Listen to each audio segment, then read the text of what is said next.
We're live.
Kufar, Akbar, everybody, welcome to another episode of the Cross and the Crescent discussion group.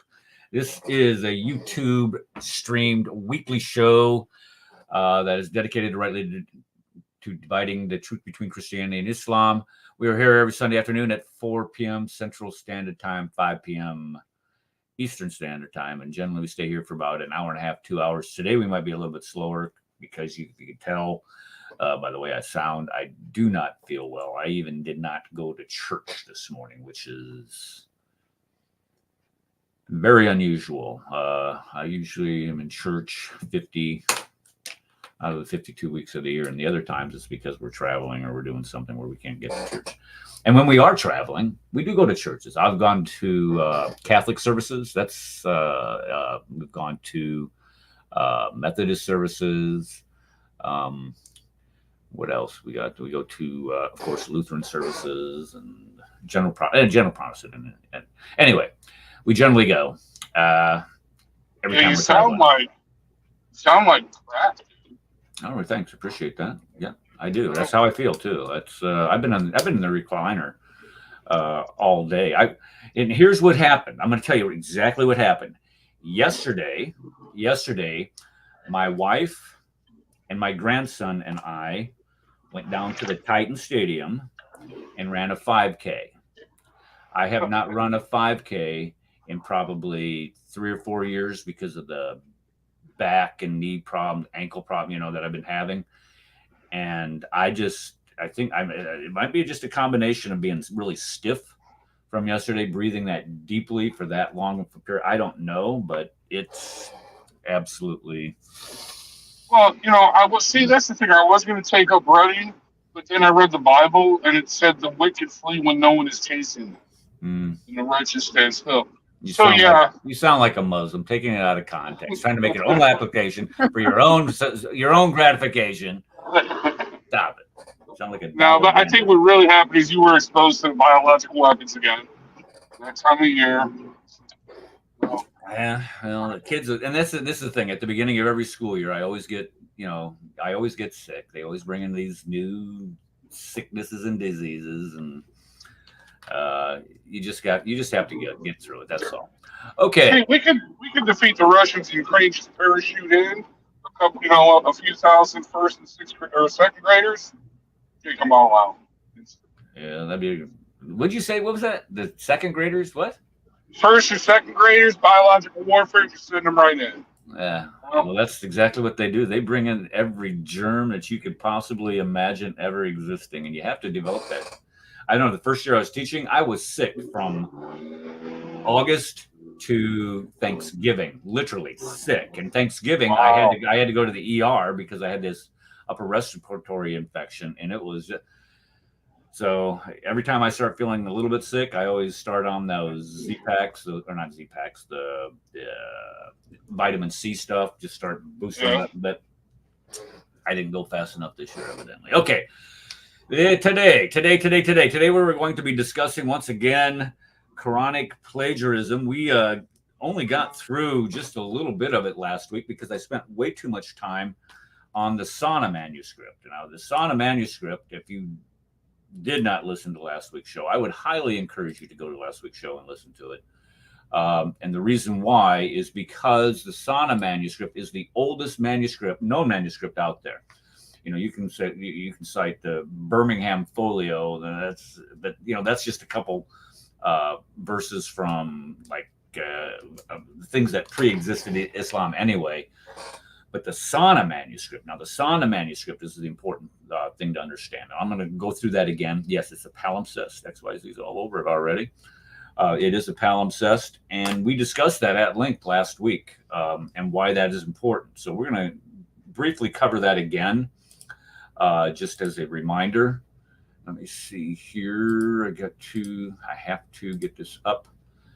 Okay, there we go. All right. So we're going to continue with that. We're just going to briefly touch the Sana manuscript, and then we're going to go into other verses within the Quran itself, and talk about how those, where we know the origins of those were, or where they came from.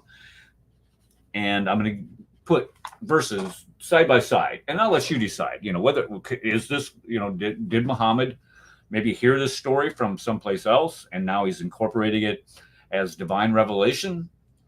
I'll let you decide. But when we look at the number of passages out there, it's just absolutely crazy. And I didn't even hardly scratch the surface with this thing. If you go to, what book is that? It is Tisdale Sinclair. I don't have it in front of me. You think I would have been better prepared for that. I'm sorry. But he has a wonderful book that I've gotten a lot of the information from. It's not over there either. Sorry. All right. Let's just get to the slideshow. All right. So this week we're going to look at the plagiarized Quran, and I have a whole bunch of news articles that I was going through this morning, and we're going to cover those if we get through this slideshow quick enough. Okay. So last week it was plagiarized 1,000%. This week we're doing 2,000%. If we don't get through it this week, and next week it'll be 3,000%. I even put a little magnifying glass on here. I'm pretty proud of myself of the artwork that I'm able to do.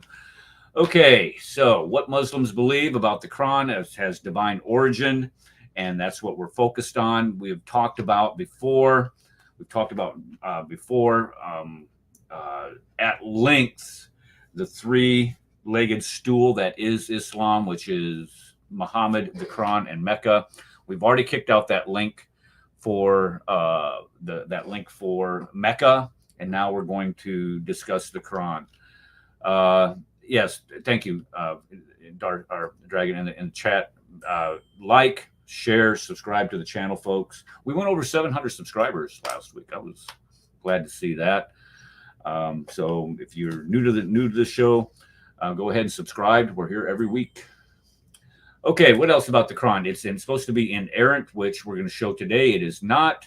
It's supposed to be a guidance for mankind, which it is not. 65.4, 65.4, 65.4, and 929, 98.6. I could name a dozen verses off of my head about this, and when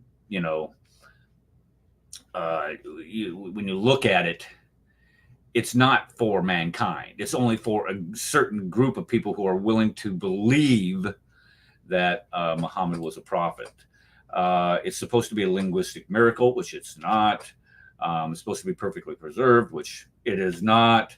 So we were talking about last week, even in the Quran itself, it was talking about mere fables of old. It's in there 4 times that Muhammad was accused of plagiarizing it. I think if you're accused 4 times and it stays in the Quran, that there may be some truth to that. I don't know. Okay, so the Sana manuscript we talked about extensively last week. There's a couple articles that I want to show you that discuss the Sana manuscript. And the reason why the Sana manuscript is important is because it's the oldest Quran out there. Of course, it was discovered in Yemen in 1972 when they were reconstructing a mosque there, the Grand Mosque in Yemen. It is a palimpsest, meaning that the bottom writings, the underwritings have been washed off and the skin was reused for the Quran. Now, that's important. Stay with me on that. And when they do that, it leaves scratch marks of where it was originally written. And you can read using ultraviolet light and some type of chemicals what was underneath the original script. And what was underneath the original script is not what is on the overscript. And I'm going to show you that here in just a second. It's not the same as the overwriting. And when we think of Uthman, he compiled and distributed the Quran between 650 and 656 AD. So the Quran was supposedly written by Uthman in 650 AD. That's the earliest that we have for Uthman. All right. So when we think of Uthman, 650 AD, and then when we look at the dates of the Sana manuscript, look at the dates. 650 is the date for Uthman. And you come up here to this first one. The Codex, this is the Sana Codex, the one done in Arizona. This is the only one that even gets it close for Muslims. And the reason why is that these are average dates. It has a date from 578, so it could be as early as 578 and as late as 669, which is only 19 years after Uthman. But if you go with the mean date, you're probably sitting around 520, or I'm sorry, 620 or so. This one, same thing, but even worse. This one, the ending date, the last date for this one is when Uthman would have been the earliest that Uthman would have written this.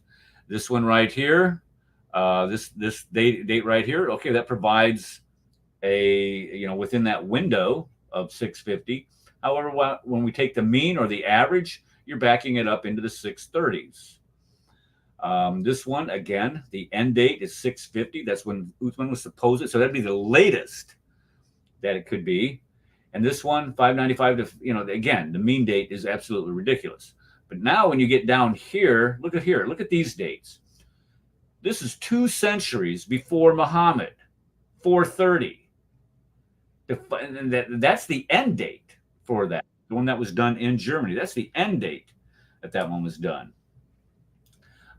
Same thing here with here in France. This is before Uthman. The end date, the last possible date, is before Uthman, 7 years before Uthman could have written it.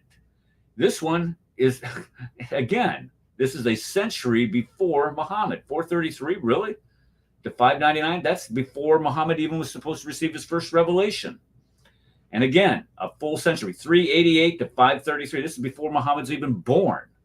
And that's the end date. That's 40 years before he was born, 35 years before he was born. And that's the end date.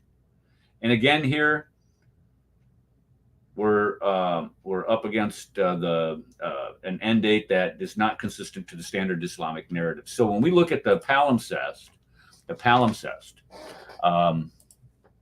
of the Sana manuscript, it is clear, it is abundantly clear that this manuscript predates the Quran.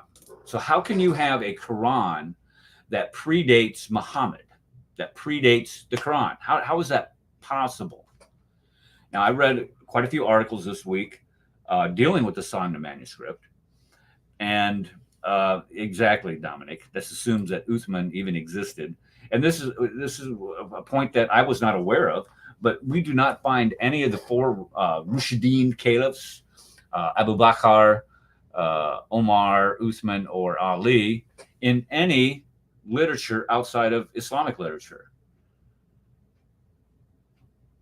That in and of itself is crazy when we think about, how can you have how can you take over half of the world or conquer 2/3 of Christendom? Well, let's just say they got up to Omar is the one that sacked the library in Alexandria, and you still had Ali pushing eastward into Persia, the Sasanian Empire. But for Pete's sake, I mean, if you don't have any buddy mentioning, hey, here came Al Ali. Him and his army, they attacked us, and they were following this prophet named Muhammad, and worshiping this God named Allah, and they had this book called Quran. Nobody says that during that time. Nobody says that during that time. That should be problematic. But when you look at this the Sana manuscript, let me bring this thing down here. Let me bring it down. I'm going to bring up, let's see here. Nope, that did not work. I have an article here.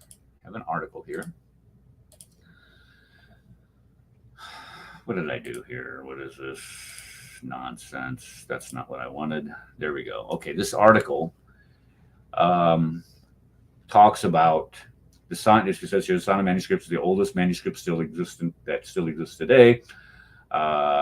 Let's see, it comes from the Sana, Great Mosque in Sana, 72. When studied, it was confirmed to be a palimpsest. This means that the text was written, the upper text found it, and therefore the most recent was identified to conform to the set. Look at this part right here.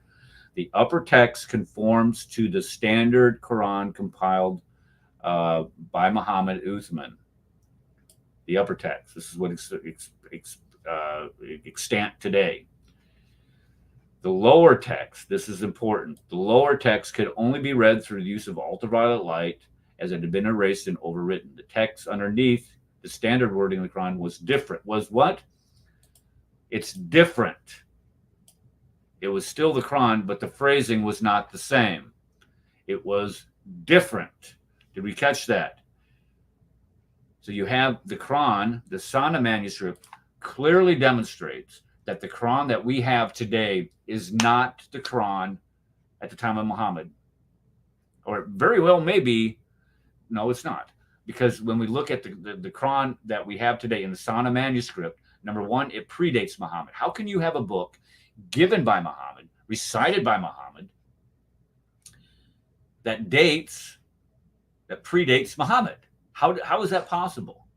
So when we start talking about the Quran and slam dunk evidence that clearly demonstrates that this has been I don't want to say a fabrication, but it definitely has been a work in progress, and we can see how it progressed to its current state and how they've made changes in a lot of different. This isn't just the Sana manuscript. You have the Tashkent. You have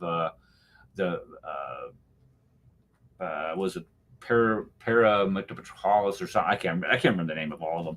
But a lot of these have erasures, overwritings, changes that have been made. So if the Quran has been perfectly preserved, how can it be perfectly preserved when we know that the Quran that existed at the time, there was a Quran that existed at the time of Muhammad? It makes absolutely zero sense to believe this. But if you engage somebody, if you engage a Muslim on this, they will go to their grave denying these things. Now, there's something else here. Here we go. This was another article that I had right here. Share. Okay, this is exposing Islam without fear. Now, folks, this is not Islamophobia. Let's just make sure we get that perfectly clear. This is not Islamophobia. This is what we call textual criticism. Every book on the planet is subject to textual criticism. What most Dawagandists don't want, and will sit there and call you all kinds of nasty little names, trying to say that you're a hater, a bigot, of something, a phobe, all these things, in order to prevent you from providing that textual criticism. The Bible went through it. Did people criticize the Bible? Are they like Christophobes or something? No, this is what we call scholarship. You can go in there and you can look at the text of the Bible, and you can, try to figure out when it was written, what has been changed, what are the variants within it. And now we are getting access to a lot of these old manuscripts where we can go in there and we can see the same thing with the Quran. But the difference is that you have a certain group yelling bloody murder when we do it. Tough. It's 2023. Get over it. The gig's up. Right here, it says the upper text does not have too much variations from the Quran that we read today. However, now notice, The upper text does not have too much variations from the Quran that we read today. So the Quran we read today does indeed differ from the Sana manuscript, the upper writing of the Sana manuscript. So we know it has not been perfectly preserved.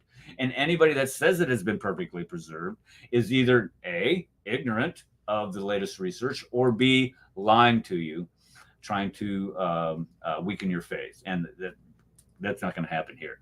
But look what it goes on to say. However, the lower text has more than 100 variations from today's Qurans. Words are totally omitted in many places, whereas they are replaced with new words in other places. Now you have all kinds of different examples here within the Quran itself. And let's see, this is Exposing Islam Without Fear.blogspot.com. I would invite you to go there if you want the link to the article.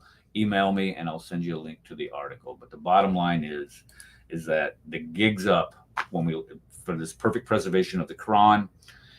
And here's the point that we're trying to make. It does not have a divine origin. How can it have a divine origin if thank you, XYZ, Dan Brubaker has done all kinds of work on this stuff. Yep. And I think he's up over, somebody said there's like 90,000 variants between the Qurans that we have today. Hatun Tash, who was on Usama's show Saturday night. Oh, by the way, I invite you to go there and check that, or go to Paul Sutliff's show or YouTube channel, and you can see Hatun on there. And she was one that basically exposed this idea that there isn't just one Hafs Quran out there. There's the Wash, and there's all kinds. There's 37, I think, is the number that that she came up with.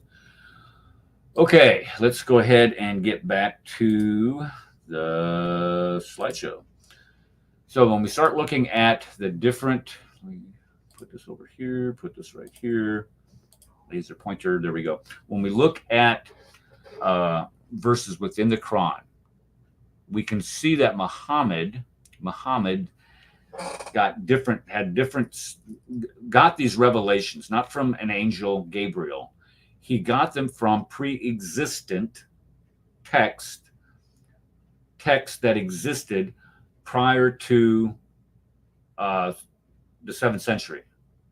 And this one that I'm going to show you right here is a slam dunk for realizing that Muhammad ripped this material off from the Jews surrounding him. Now remember, as Islam pushed eastward into the Persian Empire, there was a large population of Jews that had been left over from the Babylonian captivity. And they developed this tradition of this Mishnah tradition of people who would tell these stories or commentaries on the Torah. And as Muslims moved into that area, they picked up on this and developed this tradition of the Hadith. So when we look at the Hadith literature, this is which is so obvious. When we look at the later Hadith that are recited, for example, if you have a Hadith that originally was supposed to have been given by Muhammad, and it starts out like in the 640s, okay? By the time you have Hadith in the 9th century, I mean, the length of these Hadith they grow. So how can you get more information if Muhammad was, supposed to say A, B, C, and then now 100 years later it says Muhammad said A, B, C, D, E, F, and G?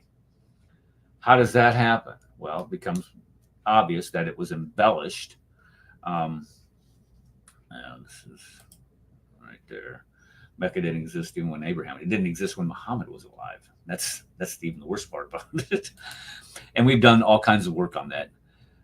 Let's see. There was what is this, Dominic? What is this? J. Smith, there's at least 100, and there was a reader and counterpart, and you determined that there were no readers from the Hijaz area, and that they were not trying to preserve the accuracy more based on, I don't understand that. I'm sorry. Based on popularity. Okay. All right. So Chapter 5, verse 32 of the Quran. We've all heard this. We heard this last week or a couple weeks ago when that guy went crazy up in North Dakota with those. I think he had 3 long rifles, 4 handguns, 1,800 rounds of ammunition, a couple bombs, homemade bombs with all kinds of just nasty stuff. And in order to demonstrate how peaceful the teachings of the Quran are, this is the verse that is cited every single time. Whoops. Come on, Caver. Terrible. Let me go back up here. Okay, so 532. It says, because we have ordained that the children of Israel, that if anyone killed a person not in retaliation of murder. Okay, so we've read this passage how many times on this show? I don't know. But when you compare 532 to mid Mishnah 4.5, you can't help but notice the similarities.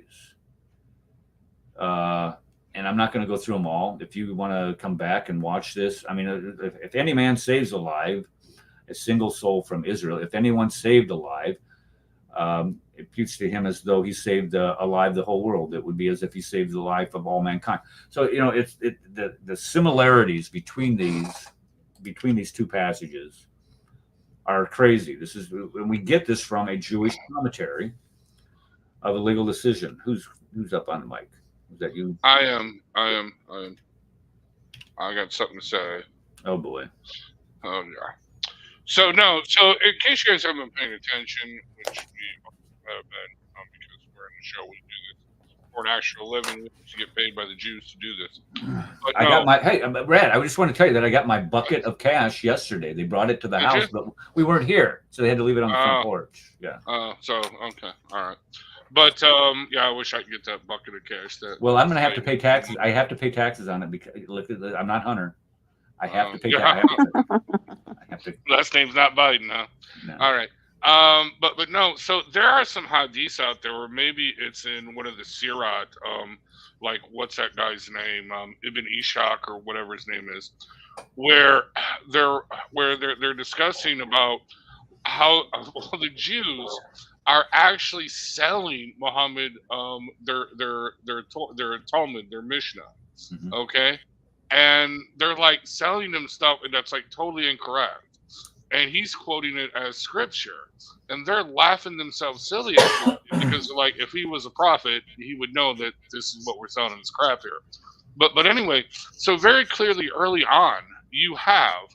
Okay, this is very, I mean, there are theories out there, PhD level theories, where Islam is an actual offshoot of, it's a heretical sect of Judaism. It kind of started out that way as a heretical sect of Judaism, and then they ran into, you got the COVID, dude? I got something.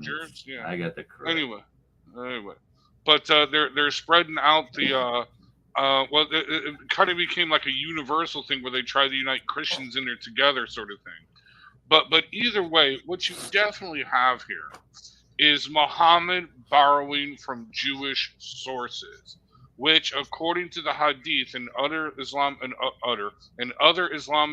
literature, he's buying it from the Jews. He has to, as a prophet, purchase this knowledge from Jews. And they're selling it to him, okay? And that's why you're getting all this stuff. He's no scientific or Talmud scholar. He doesn't know this stuff. He's actually buying it from other people, according to Islamic sources. So there you have it. There's your prophet, the great Muhammad. But haven't we been told scripture from Jews? Huh? Haven't we been told recently that we can't trust those Islamic sources because only if they've been written in Iraq. Evidently, those Iraqis can't be trusted, which you probably know better than I do. Well, let me just say this about that. This is where that tradition it developed, is when after after the Umayyad Empire collapsed and the Abbasids took over, they moved the capital from Damascus to Baghdad. And this is where you have the development of the Hadith literature. And it comes over 100 years after the fact. After, let's see, the Abbasids, let's see, that was 6 or 750. So what is that, 120 years after the death of Muhammad? You have the Abbasid. Am I right on that? Somebody fact check me on the Abbasid Empire. But I'm fairly certain that was like 750 or somewhere around there. And you're right. This is where you have, you have these people writing against one another for political reasons. And this is one of those cases where it comes up with where they come in contact with the Jewish writings. Muhammad would have come in contact with these Jewish writings if indeed, number one, he existed. Number two, there were Jews in Mecca or no, they were not in Mecca, they were in Medina.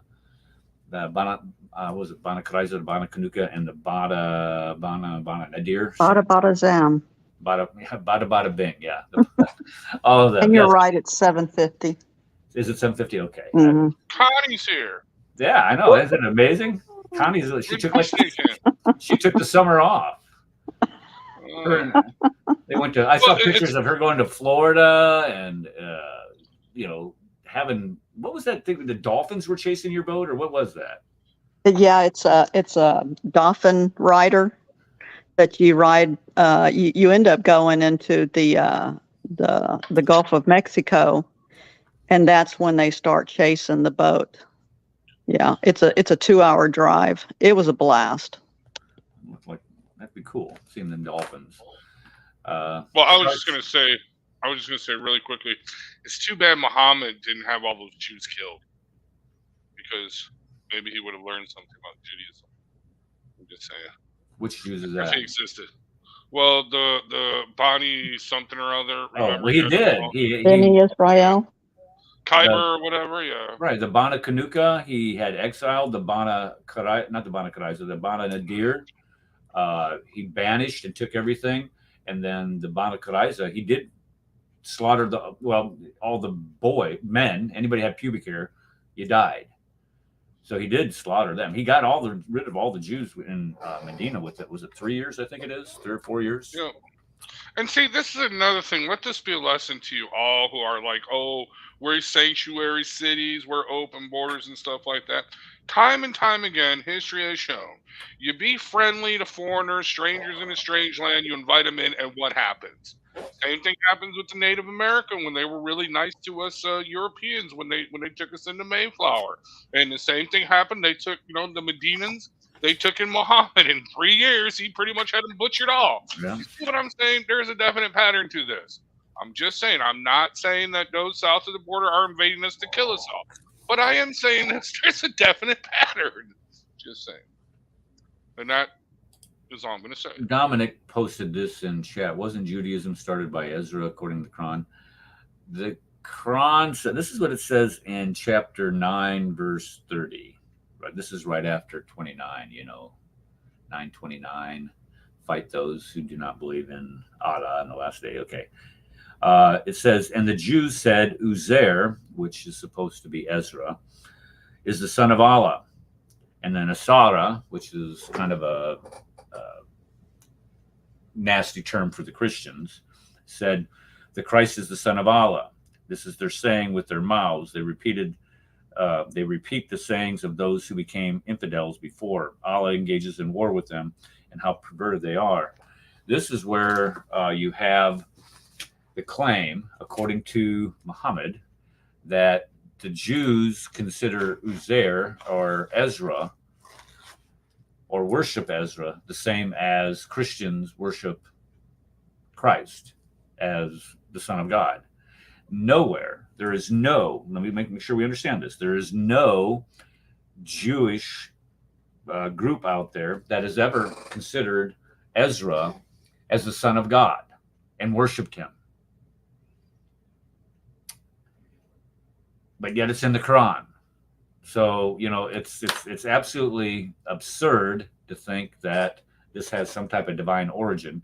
But that's when we were talking about the wrong stories were in there. Abbasids. What are you talking about, Dominic? The Abbasids 566? That's not right. That's the 566? 566. That's before Muhammad. What is this? Is this a typo? No, it's all on the internet if you look at it, because I did a copy and paste, and some websites say that. So yeah. That the Islamic Abbasid Empire was in five. Islam didn't exist in five, whatever that. What was it? Five? Let me see here. The Abbasid Empire did not exist. Islam didn't exist. Muhammad wasn't born until 570. How can that be true? Let me type it in here. Doggone y'all. You guys, some days I feel like I'm losing my mind. It's okay. The Abbasid Caliphate was the third caliphate to succeed the Islamic prophet Muhammad. Second great dynasties. It overthrew the Umayyad Caliphate in 750. And that's a real reliable source. That's the Encyclopedia Britannica. We know how accurate they are all the time, right? They're like, you trust them people. Yeah, the Abbasids is it says 750 to 1250. I didn't realize that they lasted that long, but that's okay. Let's see. What do you write here? Wrong. It's 750. Well, Dominic pushes it out to 750. What would that be? 750, 820 years now that they existed. That's a long time. That just really shows you how Islam is just so confused. It is. You can't establish a normative history with it. We've been through this for the past. It's got to be kind of the theme of this show. The last month and a half is showing how disjointed their history is, or how non-existent their history is. We did a show 2 weeks ago on how they're going out and destroying archaeological digs. They did it to Mecca, and there's a picture that I showed. It doesn't matter. I had shown where they had dug down in Mecca in order to build these high-rise apartments right next to the Kaaba, right where you would have had this history going on. And they didn't find one piece of evidence that the city existed in the 7th century, let alone going clear back to the time of Abraham, when it's supposed to have been existed. Or you can go all the way back to, what was it? Adam and Eve were supposed to have existed or lived there at some point in time. It's just, I don't know, it's crazy. All right, so the plagiarism. This is a Jewish commentary of a legal decision and has nothing to do with scriptures. It was written by a Jew. There are 5 separate points of congruence in this passage, just very short passage alone. And when we talk to, when we hear the Islamic apologists come out after there's been an attack, this is the one that is often quoted. But I think somebody posted in the chat that this pertains to the Jews. Who was that did that? I did not say, but if you look here, because of what we ordained for the children of Israel, it has nothing to do with Muslims. It has nothing to do with Muslims, and has everything to do with the Jews.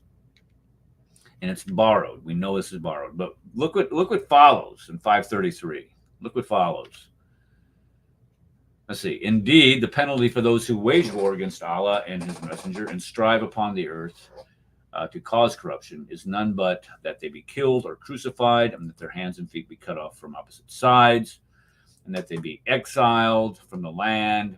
That is for them a disgrace. So they're going to be crucified, and they're going to be killed, and they're going to have hands and feet cut off at opposite sides, or being exiled. So much for a peaceful part of this religion. All right, folks, I hate to do this. I really do. I really hate to do this, but I am feeling like crap. I don't know. You're ending it. Come on, suck it up. I can't. Come on. I feel terrible. Super duper airborne super trooper. I'm going to go back out to my recliner. Come on. No, we'll have to finish this up next week. Ladies and gentlemen, this is our finest right here. No, I just, sometimes you get tired. I thought, well, maybe I could nug on through this, but it's just getting worse and worse and worse. I'm feeling terrible. And plus I have to work tomorrow. So dude, don't you just wish you'd go back to the days of COVID where, I could teach remotely from the Catholic Casa. Dude, I am regretting traveling all the miles to protest to open up the state of Illinois. And then we got what we wanted, and now I'm like, dude, this sucks. I got to go into the office. I got to sit on a train with strangers. I got to sit there and deal with people that I really don't particularly like anymore. You know what I mean? Right. Yeah. Well, I remember some of those train rides that you would. I'd film, yeah. I should do more of that, dude. I should do more of that. That's what I should do, especially now that I got the cool GoPro strap on. That didn't sound right, but no, the cool GoPro chest mount. Because no, it's this magnetic plate that you wear around your neck, but you wear it underneath your shirt, and then you just attach the GoPro. So it's really tiny, and you can kind of cover it up, with like a vest or something, and it actually doesn't stand out like you're an idiot. We ought to get one. We got to get one to Steve out there in California. Well, we sent him that one, but he doesn't use it though. I know. I wanted to get some action photos with him because you talk about a guy that is up, right up in their face. He's in your face, dude. Yeah, he is. He's in the battle. We got to capture that beheading. Well, he hasn't been beheaded yet. Just. Yeah, but we're still hoping. And plus, now he's got a wife. His wife ain't gonna let him do that. Yeah, no, she's out there with them. She's. I know that's the thing. She's the one that's gonna beat their behinds if they even get close to them. Right. Yeah. She don't know if she take no business, man. Yeah. Okay. So I am cutting it short, guys. I apologize. Hopefully next week I'll. 42 minutes. So is this what you would have done if you was in a firefight in Iraq or Afghanistan or Panama or wherever? You'd be saying, "Sorry, guys, I'm not feeling very well. We got to call this one. We got to say, no, sorry, stop shooting at us." That's when you call in an airstrike when that happens. Stay hydrated, Eric. Yeah, thank you. Yeah, take care of yourself. We'll pray for you, sir. I appreciate it. Okay, guys. Thank you. I love you guys. We'll see you next Sunday. I'll be better by then. I promise you. God bless you. Better be. All right, Good night. Play the cold close.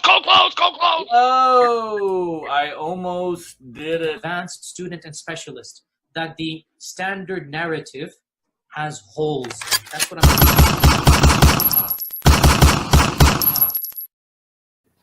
that the Muslims were rioting against one another. And as much as we don't want to face the fact, the Muslims were lying sometimes. They were fabricating, they were embellishing, and that might be hard to accept, but that is a reality. Back home, folks.